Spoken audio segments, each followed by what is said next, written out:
Hello everyone, welcome to my YouTube channel. Friends, आज के इस वीडियो में फिर से मैं आपके लिए लेकर आ गया हूँ UGC net geography PYQ. Oceanography के पीवाईक्यू रहने वाले हैं। सबसे पहला क्वेश्चन है आपका। देखिए, 2025 और 2024 के पीवाईक्यू मैंने कुछ पीवाईक्यू लिए हैं। अगले वीडियो में हम और बाकी के पीवाईक्यू कवर करेंगे। सबसे पहला क्वेश्चन आपके सामने है कि which of the following statements are correct with reference to circum Pacific belt. यानी जो परिप्रशांत मेखला है उसके संदर्भ में निम्नलिखित में से कौन से कथन करेक्ट हैं, सत्य हैं।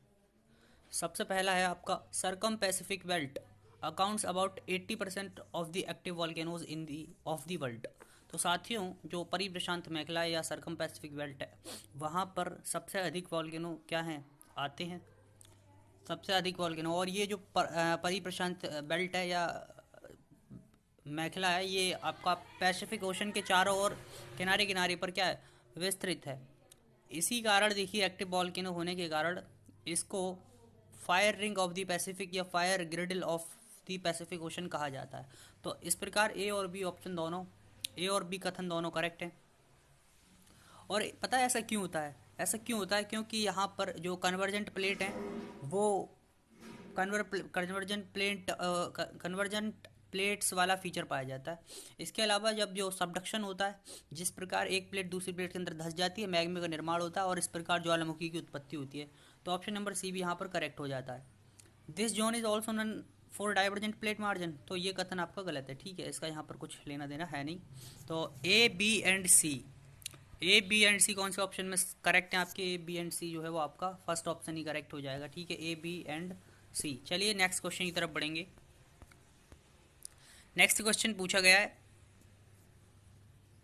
Albatross plateau is located in which ocean. देखिए यहाँ पर अब जो ओशनिक रिलीफ है उनसे क्वेश्चन पूछ लिया गया है। अल्बाट्रॉस प्लेट्यू जो वो किस ओशन में लोकेटेड है? Pacific ocean, Atlantic ocean, Indian ocean या फिर आर्कटिक ओशन।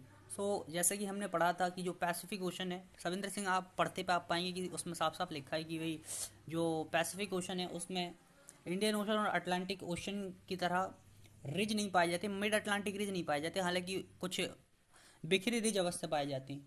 इन बिखरे कटकों में ही अल्बाट्रॉस प्लेट्यू है, जिसको हम पूर्वी प्रशांत कटक के नाम से भी जानते हैं, ठीक है।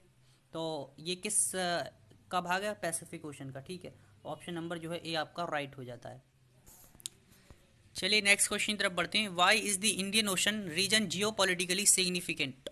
यानी जो इंडियन ओशन का रीजन है वो जियो पॉलिटिकली इतना सिग्निफिकेंट क्यों है, उसकी इतना सिग्निफिकेंस क्यों है?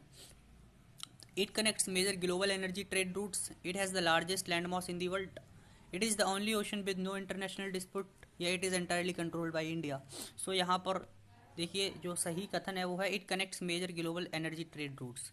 ये देखिए एनर्जी ट्रेड रूट्स, इसके अलावा अलग अलग चीज़ों के लिए एक ट्रेड रूट्स का कार्य करता है। तो ये रेड सी को सुएज से कनेक्ट करता है। इसके अलावा बहुत सारे जो इसके संधियाँ हैं वो अलग अलग मार्गों को जोड़ती हैं। इस प्रकार जो है ये इतना जियोपॉलिटिकली रूप से सिग्निफिकेंट है, इसका इंपॉर्टेंट इसलिए है। तो ऑप्शन नंबर ए हो जाता है करेक्ट। नेक्स्ट क्वेश्चन की तरफ बढ़ते हैं। नेक्स्ट क्वेश्चन है, which among the following salt constitute which among the following salt constitute the highest percentage of salt in the oceans. यानी कि हाईएस्ट परसेंट कौन से साल्ट का पाया जाता है? As we know that sodium chloride is the highest percentage of salt in the oceans. So correct answer what? Correct answer is sodium chloride, ठीक है।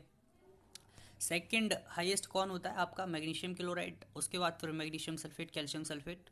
इस प्रकार जो है इनकी मात्रा घटती जाती है। तो सबसे अधिक कौन सा है? Sodium chloride, 27.213 parts per thousand के करीब ये पाया जाता है, ठीक है।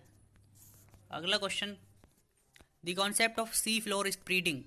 यानी कि जो सागर तल विस्तारण सिद्धांत है वो किसके द्वारा प्रोपाउंड किया गया था, प्रतिपादित किया गया था? तो ये हैरी हेस द्वारा, ठीक है, हैरी हेस द्वारा कब किया गया था? 1962। हैरी हेस द्वारा 1962 में प्रतिपादित किया गया था, ठीक है। अगले क्वेश्चन की तरफ बढ़ेंगे।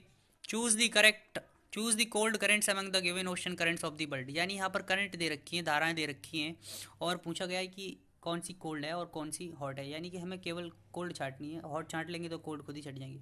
तो as you know that Brazil क्या है, एक हॉट करंट है, ठीक है। ब्राज़ील एक हॉट करंट है, यानी कि ए तो आपका गलत हो जाता है।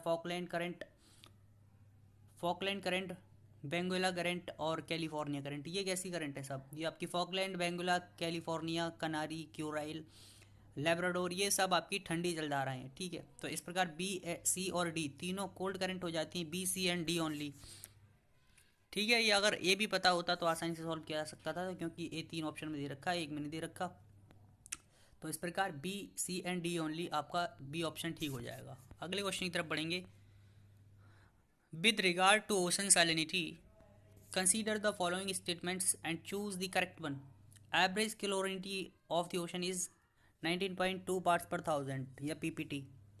तो जो क्लोरिनिटी कहने का मतलब है कि सागर में क्लोरीन की मात्रा या क्लोरीन के जो अलग अलग रूप हैं उनकी मात्रा, क्लोरीन लवणों की मात्रा कितनी है?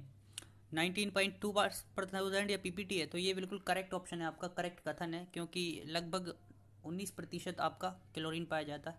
The belt of highest salinity is found between 20 degree and 40 degree north and south latitude. So ये कथन भी आपका करेक्ट हो जाता है। The belt of highest salinity is found between 10 and 20 degree north and south latitude. अब देखिए ये कथन आपको ऊपर वाला सही, तो ये तो गलत ही है, ठीक है।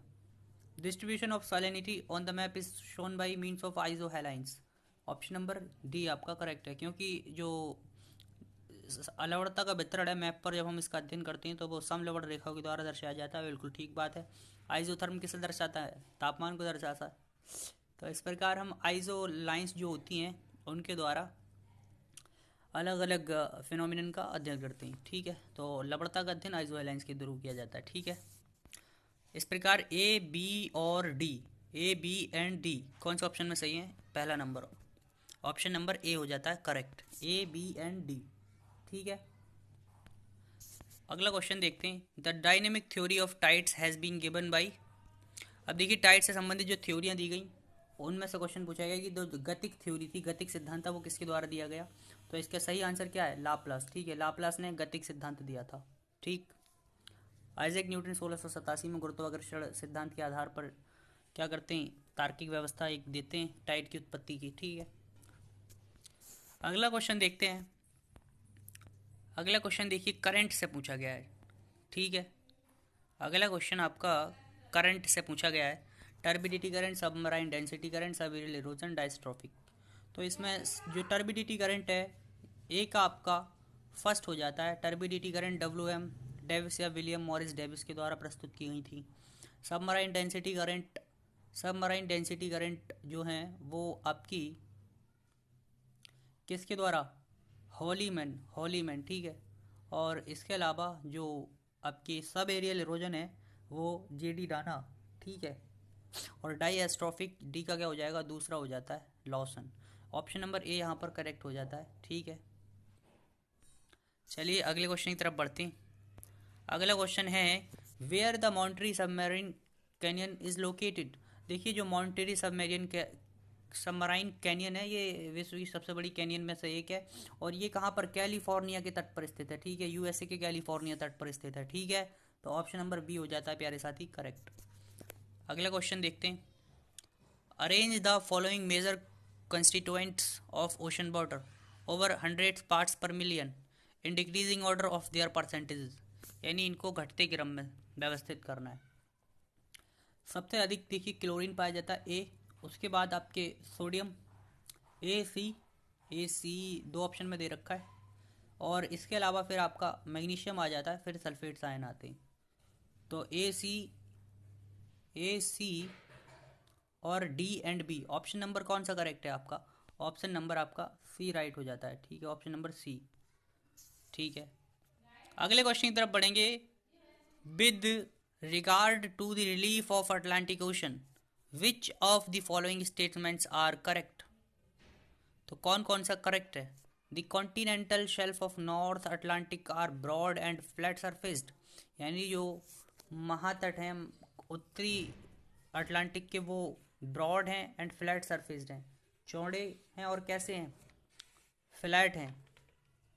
अगला चलिए इस बाद में डिस्कस करते हैं, फिर पहला देखते हैं। अगला देखते हैं कि the southern part of mid Atlantic ridge is called dolphin ridge, यानी जो दक्षिणी पार्ट है उसे डॉल्फिन उभार के नाम से जाना जाता है। तो नहीं, ये कथन आपका गलत हो जाता है, क्योंकि भूमध्य रेखा के उत्तर में जो आपका मिड अटलांटिक रिज है उसको डॉल्फिन रिज के नाम से जानते हैं, जबकि दक्षिण में किस नाम से जानते हैं?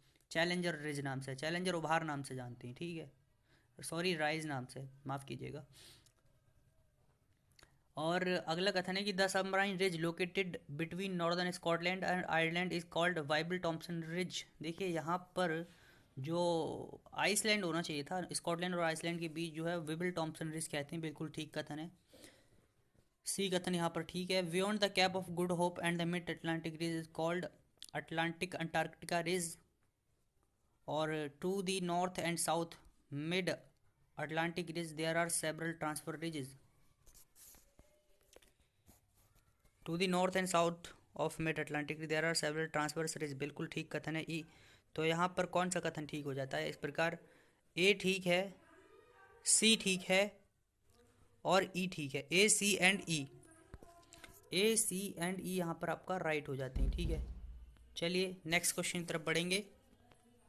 The primary cause for vertical movements of water is, water ocean का जो वर्टिकल मूवमेंट है वो किस कारण से होता है, उसका प्राइमरी प्राथमिक कारक क्या है? तो जो डेंसिटी डिफरेंसेस हैं या घनत्व में परिवर्तन है, घनत्व में भिन्नता है, उसके कारण ही जल जो है वो संचालित होता है।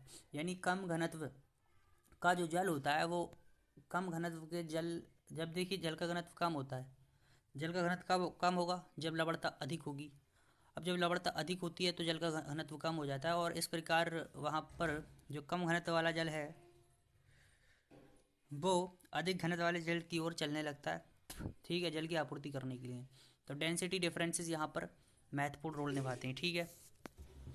The Ekman spiral effect explains the deflection in the direction of flow of surface current, the relationship of amphidromic points with the cotidal lines, the progressive wave theory of tide, the presence of thermocline and alkaline zones. तो इसका जो right answer है the deflection in the direction of flow of surface current. Ekman जो है वो क्या है, वो अभिगमन, एकमैन अभिगमन, direction of flow surface current, deflection के बारे में बात करते हैं, ठीक है। गणितीय रूप में इसको ये व्यवस्थित करके प्रस्तुत करते हैं। ऑप्शन नंबर ए हो जाता है करेक्ट। अगला देखिए, डीप यानी ट्रेंचेस के बारे में पूछ लिया गया है, डीप या ट्रेंच। तो Puerto Rico trench, Puerto Rico trench के बारे में, जावा सुंडर ट्रेंच के बारे में, चैलेंजर डीप, मोनोलोई डीप। अब जो पोर्टो रिको ट्रेंच है, एज वी नो दैट ये जो पार्ट है वो अटलांटिक का पार्ट है, और सबसे डीप, सबसे डीपेस्ट ट्रेंच है अटलांटिक ओशन का। ए का आपका चौथा हो जाता है, ए का चौथा केवल एक ही ऑप्शन में दे रखा है, डी वाले में। तो ये करेक्ट है इस प्रकार से, ठीक है। इसको ज़्यादा आपको पढ़ने की ज़रूरत नहीं थी आगे, अगर आपको कुछ एलिमिनेशन मेथड लगाना था तब, ठीक है।